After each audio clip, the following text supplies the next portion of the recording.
জয়গুরু সবাইকে। ঠাকুরের কাছে এক দাদা গিয়েছেন।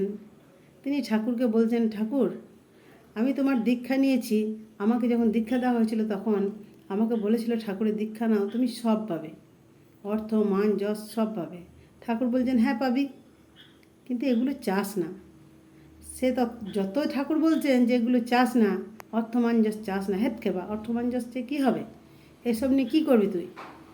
তত সেই দাদাটি বলছেন, না ঠাকুর, আমার অর্থমান যশই চাই। যখন বারবার সে বলেই যাচ্ছে না আমার অর্থমান যশ চাই, তখন ঠাকুর নিরুপায় হয়ে কী করবেন, দিতেই হলো।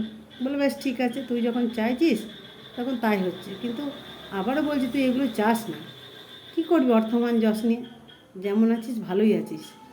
কিন্তু বলছে, না ঠাকুর, আমার অর্থমান যশই চাই। তো ঠাকুর তখন বললেন, বেশ যা, তো তাই হবে।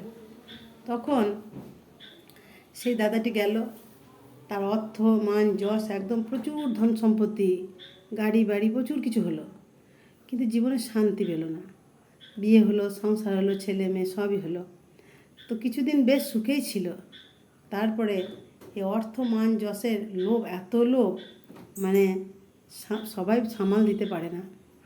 তো অর্থটা এমন জায়গায় প্রয়োগ করতে হয় যেন আমার নিরর্থ না হয়। অর্থ সৎ পথে সৎ রাস্তায় যদি অর্থ মানুষ ইনকাম করে এবং গুরুচরণে যদি সমর্পণ করে, আয়ের অগ্রভাগ গুরুচরণে দিতে হয়, তা যদি করে তাহলে ঠিক আছে, অর্থটা সঠিক রাস্তায় সে প্রয়োগ করছে। কিন্তু অর্থ যদি অন্য খাতে বা অন্য খারাপ রাস্তায় প্রয়োগ করে খারাপ কাজের জন্য, তাহলে সেটা নিরর্থকই হয়। তো সে যখন ওই প্রচুর অর্থ মান যশের অধিপতি হয়ে গেল, তখন সে যথেচ্ছভাবে চলতে লাগলো, উচ্ছৃঙ্খল জীবনযাপন করতে লাগলো, যা তা খেতে লাগলো, যেখানে সেখানে যেতে লাগলো। কিন্তু তাকে বলারও কেউ নাই, বোঝানোরও কেউ নাই, আর সে তখন বুঝবে না, তো সে তো ওই নিয়েই মত্ত। তো তারপর তার কিছুদিনের মধ্যে তার স্ত্রী মারা গেল, তার একটা সন্তান চলে গেল, তার মেয়ে চলে গেল। তখন সে সেই শোকে দুঃখে সে পাগলের মতো হয়ে গেল। সে এমন জায়গায় চলে গেল, তারা এত ধন সম্পত্তি, কিন্তু সেগুলোর কোনো মূল্য তার কাছে থাকলো না। তখন বহু বছর পর যখন সে বৃদ্ধ হয়ে যাচ্ছে, সেই অবস্থায় তখন আর করার কিছু নয়, তখন ঠাকুরই কিন্তু আগে ভুলে গেল, অর্থমান যশ পেয়ে কিন্তু ঠাকুরকে ভুলে গিয়েছিল।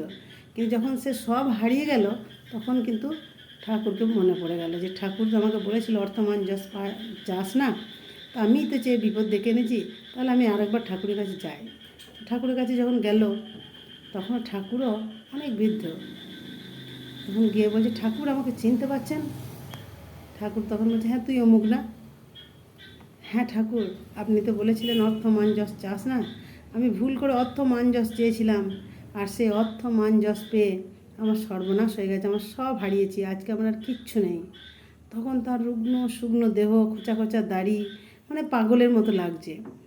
তখন ঠাকুর বলছেন, দেখলি, তোকে আমি বারবার বলেছিলাম যে তুই অর্থ মান যশ কিচ্ছু চাস না, তোর যা আছে তুই তাতেই সন্তুষ্ট থাক। অর্থ মান যশ তোর জীবনের বিপত্তি এনে দেবে, কিন্তু তুই তো শুনলি না, তুই তো অর্থমান যশের পিছনেই ছুটলি। যাই হোক, ঠাকুর তাকে শিক্ষা দিলেন, বোঝালেন এবং আশ্রমে রেখে তার আবার নতুন জীবন দিলেন। তো আমরা প্রত্যেকেই পরমপিতার সন্তান, আমরা তার কাছ থেকে এসব কিছু চাইব না, শুধু বলবো, ঠাকুর আমি শুধু তোমাকেই চাই, তোমাকে ছাড়া আমার আর কিচ্ছু দরকার নেই, তোমাকে পেলেই তো আমার সব পাওয়া হবে, তাই আমার আর কিছু চাই না, আমি যা দিয়েছো আমি তাতেই সন্তুষ্ট এবং তাই নিয়ে যেন শান্তিতে থাকতে পারি। জয় গুরু।